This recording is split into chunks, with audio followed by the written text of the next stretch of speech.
নমস্কাৰ আপোনালোকৰ মাজলৈ এটা নতুন ভিডিঅ'লৈ মই আহিছোঁ এটা মোহিনী মন্ত্ৰলৈ এই মন্ত্ৰটো আপোনালোকে সৎ কামত ব্যৱহাৰ কৰিব অসৎ কামত ব্যৱহাৰ নকৰিব যদি সৎ কামত ব্যৱহাৰ কৰে তেনেহ'লে আপোনালোকৰ 100% গ্যাৰাণ্টি কাম দিব আৰু যদি অসৎ কামত ব্যৱহাৰ কৰে তেনেহ'লে এই বস্তুখিনি কথাখিনি আপোনালোকৰ কাম নিদিব সেয়ে সৎ কামত ব্যৱহাৰ কৰিব আৰু যদি অসৎ কামত ব্যৱহাৰ কৰে তেনেহ'লে মৃত্যুমুখতো পৰিব পাৰে এই আপোনালোকে স্ক্ৰীনত দেখা পাইছে যে এইখিনি বস্তু লিখিব এখন কাগজত বগা কাগজত লিখিব যিকোনো কলমে ৰঙা হওক নীলা হওক কোলা হওক কোনো কথা নাই যিকোনো এটা কলমে আপোনালোকে এইখিনি কথা লিখিব শব্দ লিখিব লিখি কিনে এটা তাবিজ লাগিব আৰু মম এডাল লাগিব যিকোনো মম সৰু মম এডাল হ'লেই হ'ব কোনো কথা নাই বাৰু আৰু ডিঙিত পিন্ধা এডাল কোলা সূতা লাগিব ডিঙিত পিন্ধিবলৈ এডাল কোলা সূতা লাগিব তাবিজটো এইখিনি কথা লিখিব লিখি কিনে আপোনাৰ যাৰ নামত কৰিব তেখেতৰ নামটো লাগিব তেখেতৰ নামটো লিখি ইয়াতে দিব লাগিব যাৰ নামত কৰিব তেখেতৰ নামটো লিখি কিনে ইয়াতে দিব লাগিব আৰু এই যে তাবিজটো পিন্ধিবা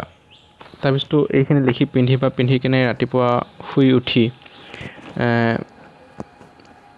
শৌচ পেচাব কৰি গা পা ধুই ধুনীয়াকৈ যেতিয়া ৰ'দটো ওলাব সূৰ্য দেৱতাৰ যেতিয়া ওলাব তেতিয়া তেওঁৰ সন্মুখত গৈ এটা নমস্কাৰ কৰিব গাটো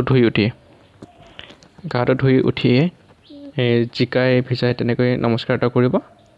সূৰ্য দেৱতালৈ তাৰপিছতে যেতিয়া কৰিব নমস্কাৰটো কৰিব সেৱাটো কৰিব তেতিয়াহ'লে 11 বাৰ এটা মন্ত্ৰ মাতিব লাগিব 11 বাৰ মাতিব লাগিব যিটো মন্ত্ৰ আপোনালোকক মই কৈ আছোঁ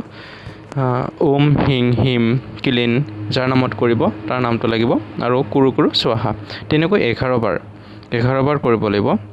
7 দিনৰ কাৰণে আৰু 7 দিন যেতিয়া কৰা হ'ব শেষ হ'ব 7 দিন সমাপ্ত হ'ব এসপ্তাহ সমাপ্ত হ'ব তেনেহ'লে তাৰপিছতে এই তাবিজটো ডিঙিৰ পৰা খুলুকাই এখন বোৱতী নদী ৰখি থকা নদীত পানীত এইটো নিদিব বোৱতী নদীত এইটো ধুনীয়াকৈ সেৱা এটা কৰি কিনে পেলাই দিব এই যিটো তাবিজটো আপোনালোকে নিজে বনাই নিজে হেৰি কৰিব সেই তাবিজটো পেলাই দিব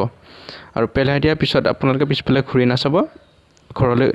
ঘূৰি আহিব পেলাই দিয়াৰ পিছতে পিছফালে আৰু দুনাই ঘূৰি নাচাব আৰু তাৰপিছত ঘূৰি আহিব আৰু এই তাবিজটো আপোনালোকে সৎ ব্যৱহাৰ কৰিব অসৎ কামত ব্যৱহাৰ নকৰিব অসৎ কামত ব্যৱহাৰ কৰিলে মই কৈছোঁ মৃত্যুমুখতো পৰিব পাৰে আৰু এই ভিডিঅ'টো